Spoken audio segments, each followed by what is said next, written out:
All right. Let's say I've been really impressed with the Freelancer Miss, especially the guns on it. So I think, well, why not put those guns on my Cutlass? You know, sounds like a great idea. Now, thanks to the largeness of the current, Stanton system, it involves a little bit of a trip to go and get those guns.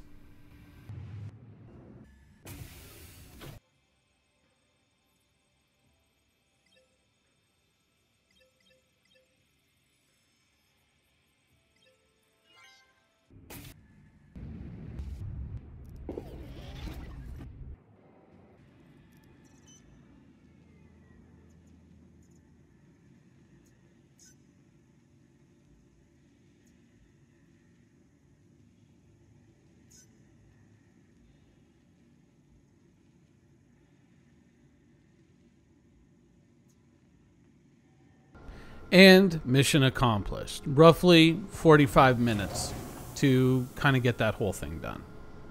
45 minutes in which the only thing that I did, really, in terms of gameplay, was buy those guns. And that's kind of where we stumble.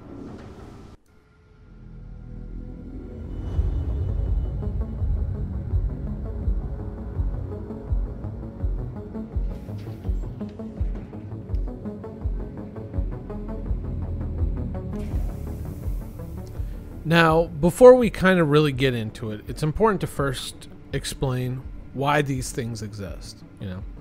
Why is Star Citizen so fast? Why is it so big? Why are we building entire planets or moons where we have literally built every square kilometer of the planet? We have more or less, procedurally placed every single rock, every tree, every bush, every bird in the sky, every fish in the ocean, if on that planet there are even birds and fish.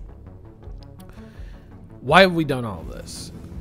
Well, recently, or up till recently, a lot of MMOs have kind of cheated. A lot, for people coming from the sword and board type universe of, wizards and warriors and things like that, we're used to the idea of, at a certain point, you either hit an invisible wall, a mountain you can't climb, or some kind of forested cliff background that you just can't get past, or just a sea that just goes off into an invisible wall. There are borders on our worlds, whether we like to recognize that or not. Now, there are certain ways that you can kind of procedurally generate an infinite world, but they've always been cheats, and they've always been kind of like map tiles that kind of get recycled over and over again, and after a while of being in a game, you kind of learn to recognize them. Same thing if you were to play Diablo 3.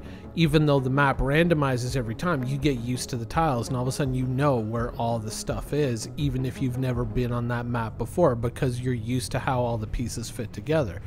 It's kind of like a puzzle that goes together in different ways, but soon you learn to recognize all the individual pieces of the puzzle, and so you go, okay, now I kind of know where I am. I can get my bearings. Now, if you think about what we have in Star Citizen right now, we're traveling down to Daymar. We're about to do a mission. Recently I had heard that someone was thinking about making a Dune-themed survival game. I believe it's Funcom, the makers of Conan Exiles, is looking to make a game themed on Dune, the planet Arrakis and all that, making it kind of like a survival sandboxy type game, and I am very much intrigued by that. But seeing the innovation that we have right before us, which is the planet Daymar, I think you can kind of see the broader application of what this could mean for a game like Dune, should that game, come to fruition. It would be huge. Imagine actual vast deserts, not deserts that are bordered or, there's various trickery to make the terrain look like it goes on forever, even though it doesn't. Think about a truly borderless world like this. Sand crawlers, worms, Fremen, Harkonnens, all kinds of stuff going on in the background. And this exists now. This has been built. This is why things like Star Citizen are important, and why, You know, even though sometimes I look at certain things and I'm critical, I still believe in this because this is the way that MMOs have to go now. We've the bordered, kind of boxed in amusement park style worlds that a lot of developers are used to building, it just doesn't cut it anymore. You know, when people get on a boat in World of Warcraft and they travel from, you know, wherever, Ratchet to Booty Bay, and they're just like, boom, teleported, and you just see some line drawn on a map, and then boom, you pop up in the other spot. That doesn't cut it anymore for immersion. It doesn't. You want to go on the voyage. Now, you might want to skip the voyage and get a mage portal, but you want to go on the voyage. You want to see what's out there in that world. You want that world to come alive for you, and a lot of people are expecting these things. So some people may not recognize where we actually are right now, but we are at the beginning of this kind of transition to a much different game world. Now, here I am. I'm basically going down on a mission. There's a crashed ship on the surface of Daymar. It's a starfare. I've got to get in. I've got to get some biological samples out of that and then return that to the mission giver. That is my objective.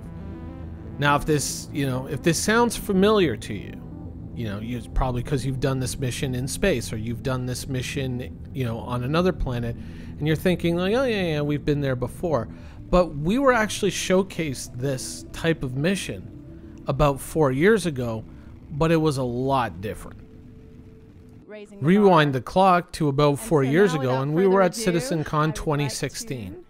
And we were seeing a lot of cool new stuff that was going to be coming in Star Citizen. Remember, we didn't have the PTU as we have it now.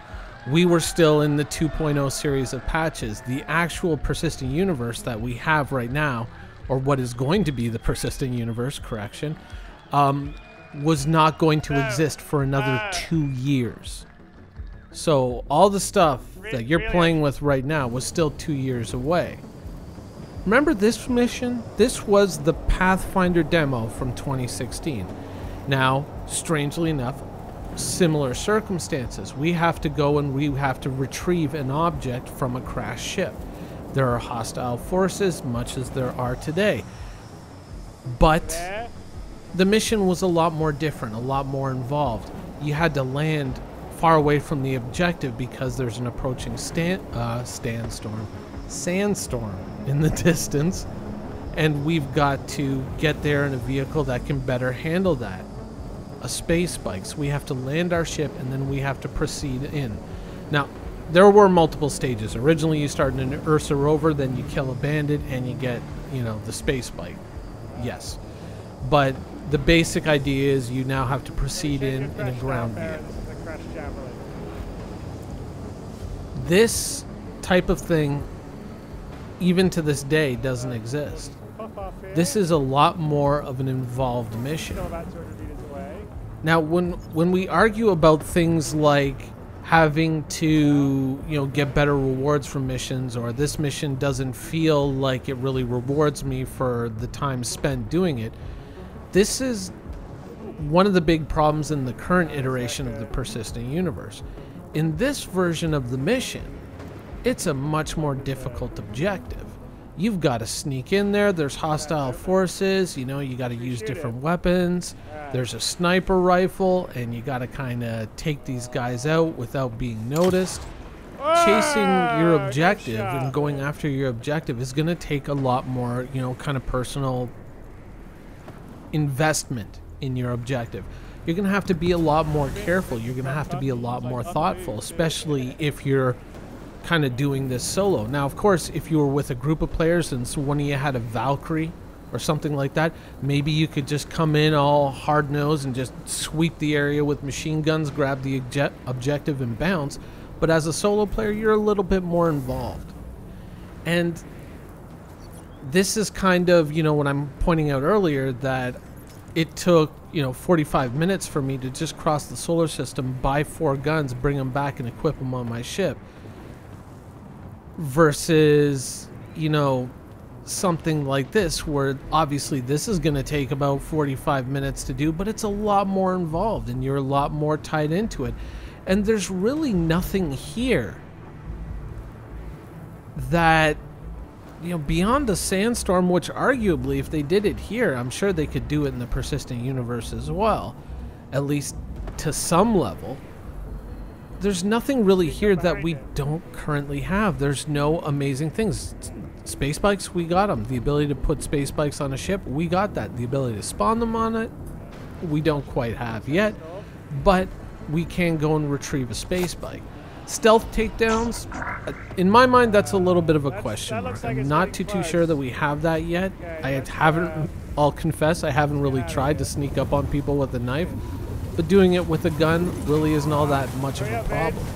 The only thing, this storm is the only thing that really sticks out as something that we currently don't have, something that kind of we may emerge at some point, but you know, this is more of a demo. This isn't a fully finished and polished mission that anyone can repeat.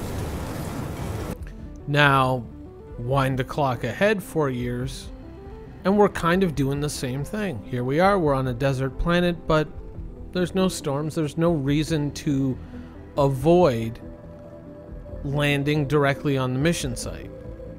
Now, with certain bunkers, there is a reason to kind of avoid and proceed in on foot unless you go and you destroy the ground defenses immediately with your ship. But in most missions, no. There's really no reason to not just land your ship right there on the objective and proceed in on foot. Weapons that you need to carry, yeah, it's probably a good idea to carry a few weapons, but once again, it's not all that critical. You know, it's not the end of the world. Basically, you're running in, you might have to take out a couple of guys, retrieve a box, and then you're good.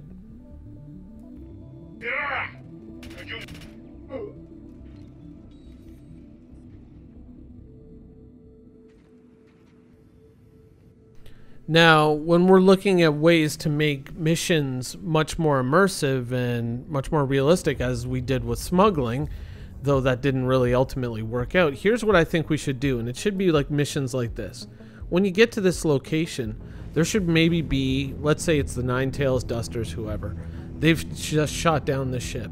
There should be maybe like 3 or 4 Buccaneers hovering over the site guarding it. Maybe a couple of Cutlasses parked on the ground that they're loading the cargo from this ship into their own ships, the ship that they've just destroyed. You got to get in there and you got to get a specific package. You just can't fly in there solo with a Cutlass if you're a solo player. Maybe if you've got a group of people and you got a couple of Valkyries or some really meaty ships, you can just go in and smash everything with your friends and take it all out, get the objective, and complete the mission. But if you're solo, maybe you have to be a little bit smarter. Park your ship further away, proceed in on foot, or proceed in on a space bike. You know, maybe that lets you get a little bit closer without being detected. Then you got to pick out a few guards, take down some people, get in, sneak in, get your objective, and get out, you know? Something that involves the players more in the actual missions. When we create these missions like, you know, the Caterpillar mission, the Idris mission that actually never came out, or the 890 jump mission, as a one-off, it presents some interesting challenges, but once again, it's just kind of like a here and there thing. I think it's the day-to-day missions that need to get kind of a revisit. And when we're going in and we're saying, oh, well, let's change smuggling to give you multiple places that you have to stop at for a far reduced reward, that doesn't make sense. That's just a waste of time. You know, looking at these missions here, these have the foundation to actually be something really, really cool. You know, we've spent all this time building all these sniper rifles for Star Citizen, but we're never really in a position where we can actually use them. Because, like, who's going to bring a sniper rifle to have a gunfight inside of a bunker or inside of a spaceship? No one. There's never any guards outside that you get to take out. So it's things like this. Like, we have to look at what we have in the game now that actually works and use that as a platform to kind of build up the missions that we currently have and make them more rewarding, not just financially, but as a player experience, more rewarding. This is, I think, you know, when we're sitting there and we're having these, you know, this kind of mania about, ooh, it's a new landing site, ooh, you know, Microtech, wow, it's, you know, there's snow on this planet. These really aren't the things that we need as players. I mean, it looks good and it makes for a great, it makes for a great presentation at a CitizenCon or an anniversary sale or whatever. But it's the gameplay experience in the persistent universe that just, it feels so hollow. And there's enough pieces in the persistent universe right now that semi-work, that if we tied them together in the right way, we could actually make the missions worth doing and worth pursuing. And at the same time, when we kind of crank up the difficulty or crank up at least the player involvement in that mission, you can also dial up that reward just a little. But then again, that's my opinion. Let me know what you think in the comments below.